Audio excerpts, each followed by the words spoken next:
வணக்கம், welcome to Chitra Murali's kitchen. இன்னைக்கு என்ன பார்க்க போறோம்னா, எள்ளும் கருவேப்பிலையும் சேர்த்து நம்ம ஒரு பொடி தான் பண்ண போறோம். இது சாதத்தில் பிரச்சனை சாப்பிட்றதுக்கு ரொம்பவே டேஸ்டா இருக்கும். ஸோ ஃபர்ஸ்ட் கடாயில ஒரு டிராப் எண்ணெய் விட்டுருக்கேன். முதல்ல பெருங்காயம், வரமிளகாலாம் நம்ம வறுத்துக்கலாம். கட்டி பெருங்காயம் சேர்க்கிறேன். பெருங்காயம் பொரிஞ்செடுத்து வரமிளகா காரத்துக்கு தகுந்த மாதிரி சேர்த்துக்கலாம். கடலைப்பருப்பு ஒரு அரை கப் எடுத்திருக்கேன்.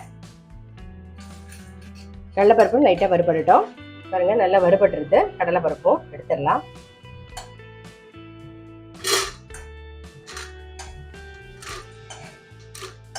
இப்போ கருவேப்பிலை சேர்த்துக்கலாம். கருவேப்பிலை பார்த்தீங்கன்னா நல்ல ஒரு 2 கைப்பிடிக்கு கருவேப்பிலை இருக்கும் பாருங்க.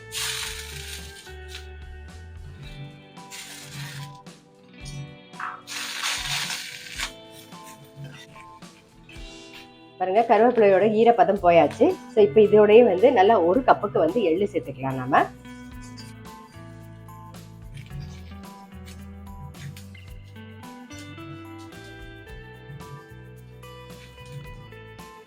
எள்ளு நல்லா பொரியிறது பாருங்க. அவ்வளோதான், ஆஃப் பண்ணிடுறேன். இந்த சூட்லேயே அப்படியே கலரி விடுங்க. அதுங்க வறுத்தது நல்லா ஆறிடுது. ஃபஸ்ட்டு இதை பொடி பண்ணிக்கலாம். பெருங்காயம், வரமிளகா, கடலைப்பருப்பு ஒரு ஓட்டு ஊற்றிக்கலாம். பாருங்க, மிக்சி ஜாரில் வரமிளகா, பெருங்காயம்லாம் ஒரு ஓட்டு ஊட்டியாச்சு. இப்போ கருவேப்பிலை, எள்ளெல்லாம் சேர்த்துடலாம்.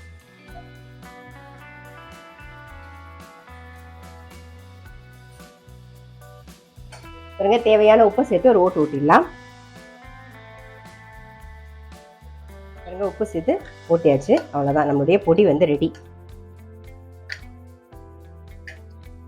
எள்ளு கருவேப்பிலை பொடி ரெடி. இது இட்லி, தோசை, சாதத்துக்கு எல்லாத்துக்குமே நல்லாயிருக்கும். நல்லா தட்டு இட்லி வாத்துட்டு அது மேலே தூவிட்டு நீங்கள் சாப்பிட்டீங்கன்னா ரொம்ப டேஸ்ட்டாக இருக்கும். அதே மாதிரி தோசை நல்லா கொஞ்சம் திக்காக தடிமனாக வாத்துட்டு அது மேலே தூவிட்டு சாப்பிட்டீங்கன்னா அவ்வளோ நல்லாயிருக்கும். ஸோ இந்த மாதிரி எள்ளும் கருவேப்பிலையும் சேர்த்து நீங்கள் பொடி பண்ணி பார்க்கல அப்படின்னா, ட்ரை பண்ணல அப்படின்னா டெஃபினட்டாக ட்ரை பண்ணி பாருங்கள். ரொம்பவே டேஸ்ட்டாக இருக்கும். நான் அடுத்த வீடியோவில் சந்திப்பேன்.